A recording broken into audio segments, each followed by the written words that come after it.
à ça. Wow. Tu t'es mis à réfléchir. Ouais.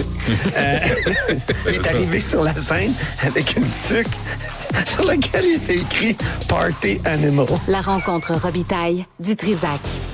Alors, regarde ce que Catherine Dorion a comme effet sur toi.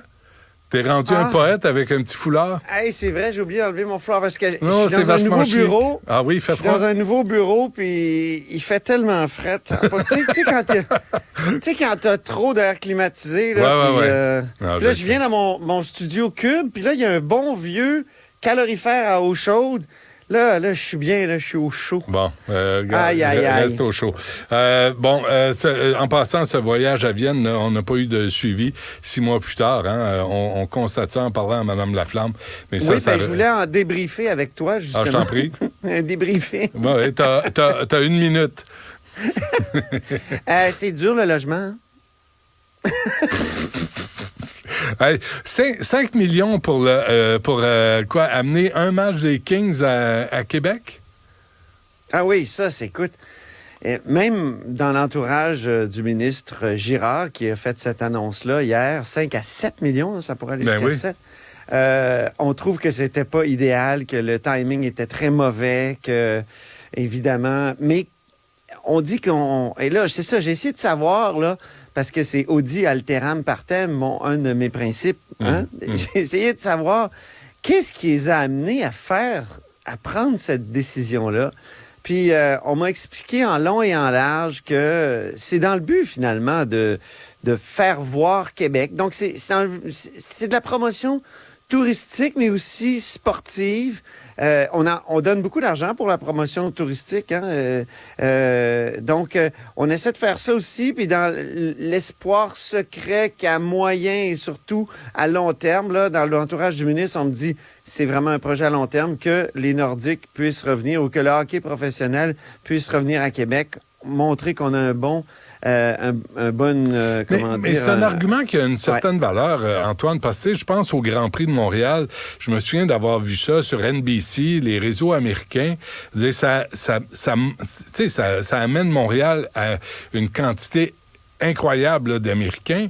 Si tu as un match des Kings à Los Angeles et que c'est transmis à la télé américaine, tu fais quand même la promotion de la ville de Québec à travers tout ça, non? Moi, je pense que c'est surtout la promotion au sein des élites du hockey là, de la LNH. C'est surtout ça. On veut montrer là, qu'il peut y avoir de l'engouement à Québec encore pour le hockey et qu'on peut attirer beaucoup de monde. Donc, c'est ça l'idée. Et là, c'est intéressant, mais on est pris un peu... c'est que c'est Québécois avec qui le gouvernement s'est entendu. C'est pas avec les Kings de Los Angeles, c'est Gestev, au fond, qui va être compensé pour certaines pertes pour cet événement-là. Ça, on me l'a expliqué. Donc, il faut le souligner. C'est notre grand, si tu veux dire, l'entreprise dans laquelle on fait partie, là, à laquelle on fait partie, qui va recevoir les deniers. Mais c'est vrai que ça tombe très mal. Et vraiment... Ça risque aussi, je pense, Benoît, de coller à la réputation du gouvernement Legault. Dans le sens où, tu sais, des fois, il y a des décisions qui sont prises pour le long terme, qui sont préparées depuis longtemps, parce que là, on me dit, Éric Girard, c'est le ministre du Retour des Nordiques. C'est un peu une blague, mais c'est vrai en même temps parce qu'il paraît qu'il parle aux autorités de la LNH depuis longtemps. Donc, c'est arrivé comme ça d'une certaine façon. C'est ça qu'on m'explique. Alors que, oui, il y a des négociations avec le secteur public. Oui, il y a des problèmes avec les banques alimentaires. Oui, il y a cette phrase qui est très percutante de Joël Arsenault, député péquiste des Îles-de-la-Madeleine. Il dit, écoute bien, j'ouvre les guillemets, « Pendant ce temps, la CAQ abolit le programme d'aide au maintien des services aériens régionaux essentiels. On parle de sommes très similaires. Le gouvernement paie le voyage des Kings à Québec, mais coupe les ailes du transport aérien régional. » Tu vois, ça fait mal. ce genre de phrase-là. Puis là, il y a même le Parti conservateur qui dit, par la voix d'Éric Duhaime, c'est insultant pour l'enseignante qui se fait dire que le gouvernement n'a pas un sou de plus pour son augmentation salariale. Ça, c'est certain. Mais tu sais, dans l'entourage du ministre, on dit, écoute, les banques alimentaires, là, ils demandaient 18 à 21 millions. On va leur donner tout ce dont il y a besoin. C'est pas vrai qu'il manque d'argent. Puis si il manquait juste 5 à 7 millions pour s'entendre avec les enseignants et enseignantes, le secteur de la santé, tout ça, hey, on le ferait demain matin. Non, mais c'est symbolique. C'est ça. Moi, je pense que c'est le symbole qui va coller, qui va vraiment coller. Et des fois, c'est un raisonnement symbolique, c'est pas parfait sur le plan de la raison, mais ça colle. Hein? Les gens disent, pendant ce temps-là, on sait bien, ils ont de l'argent pour des millionnaires du hockey, puis c'est pas complètement faux, là, cette affaire-là. Bon, tu veux aussi nous parler de la Caisse?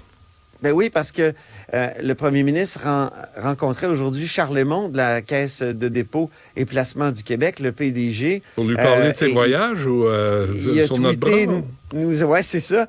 Mais la Caisse, il devrait être un peu indépendante là, sur ce plan-là. En tout cas, et là, le premier ministre a tweeté, ou en tout cas, on dit tweeter, on dit Xer maintenant.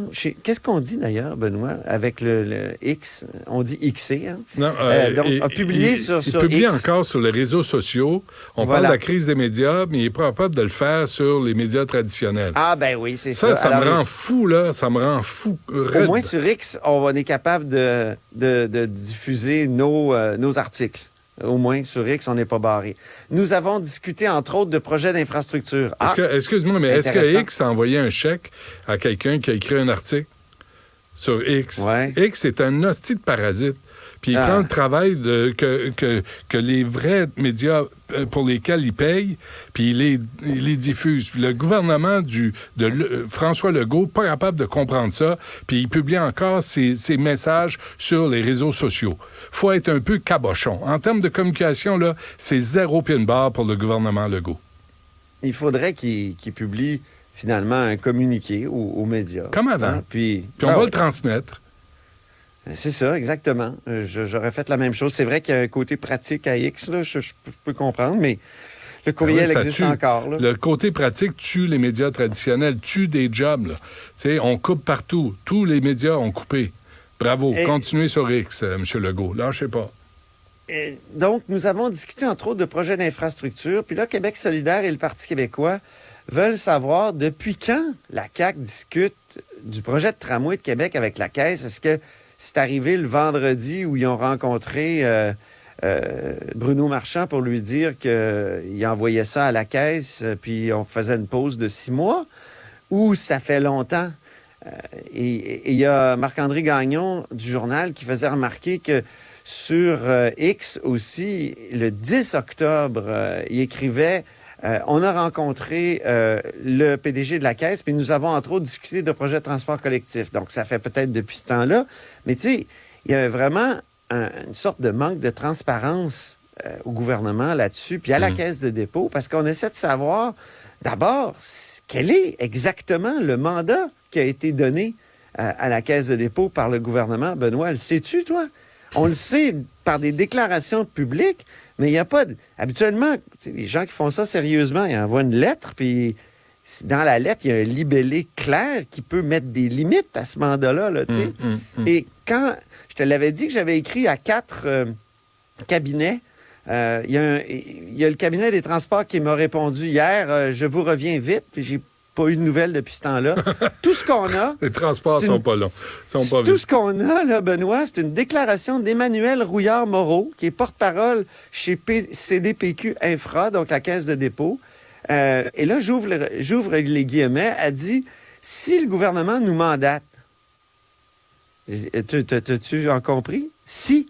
Ouais. Si le gouvernement nous mandate, en vertu de l'entente que nous avons avec lui, nous pourrons partir des besoins de mobilité qu'il a identifiés pour procéder aux analyses et recommander une solution de transport structurante pour la capitale nationale.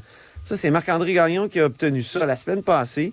Mais je te dis... Là, Que connaît la j'en Caisse de reviens pas dépôt du au si. transport collectif? Si Veux-tu le bien gouvernement me dire? nous mandate, mais si le gouvernement nous mandate, tu sais, ça veut dire qu'ils Ils l'ont n'ont pas pas de mandaté. mandat. Ils n'ont pas de mandat. Qu'est-ce que c'est ça? Puis moi, je comprends plus à quoi sert la Caisse de dépôt. Tout à coup, la Caisse de dépôt va gérer des transports collectifs au Québec. Ouais, c'est ça. What the fuck? C'est... Charles Lémon, là, lui, il a eu un rendement de -5 en 2022. Là. Je dis, là, tout à coup, lui, c'est le prix Nobel en transport collectif. Tu me niaises-tu, là? Yep. Moi aussi, ça m'échappe. On voit vraiment que c'était une façon de sortir de la situation actuelle, mais qui crée d'autres problèmes. Ça, c'est certain. Moi, hier, j'avais quand même des bonnes sources. De transparence, ouais. C'est curieux, j'avais quand même des très, très bonnes sources hier qui m'ont dit le premier ministre puis son chef de cabinet, ils veulent vraiment laisser un leg à Québec d'un grand transport collectif. Donc, le tramway n'est peut-être pas complètement mort, là, d'après ce que je comprends. Peut-être que c'est dans 6 mois seulement, avec une espèce de montage financier qui va peut-être, à ce moment-là, je ne sais pas si tu as vu ça aussi, là, exclure le fédéral, parce que le fédéral, il dit, des projets privés, on fait pas ça, puis vu que c'est la Caisse, c'est considéré comme un projet privé. Pour le REM, ils ont eu comme un prêt de la part du gouvernement fédéral, donc la subvention qui avait été comme garantie par Jean-Yves Duclos, député libéral fédéral ici à Québec et ministre, bien là, elle n'est plus garantie si c'est la Caisse qui ramasse le projet de tramway ou un petit bout de ce projet-là. Fait qu'on va dire non à 4 milliards.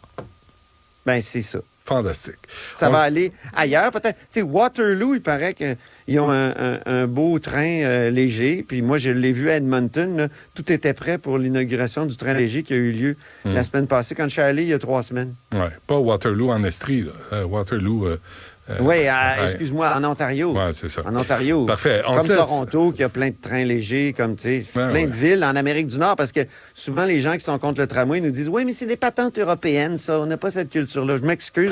Faisons... J'en ai vu des trains légers à Houston. Là. On se fera payer un voyage à Vienne, Antoine, pour aller examiner la situation. Non, j'irais faire le tour des tramways nord-américains. Parfait, on fera ça. Ben oui, vas-y pour vrai. Avec du bon vin, là. Avec du bon vin payé par la mairesse. Merci, Antoine. On se reparle demain. À demain. Salut.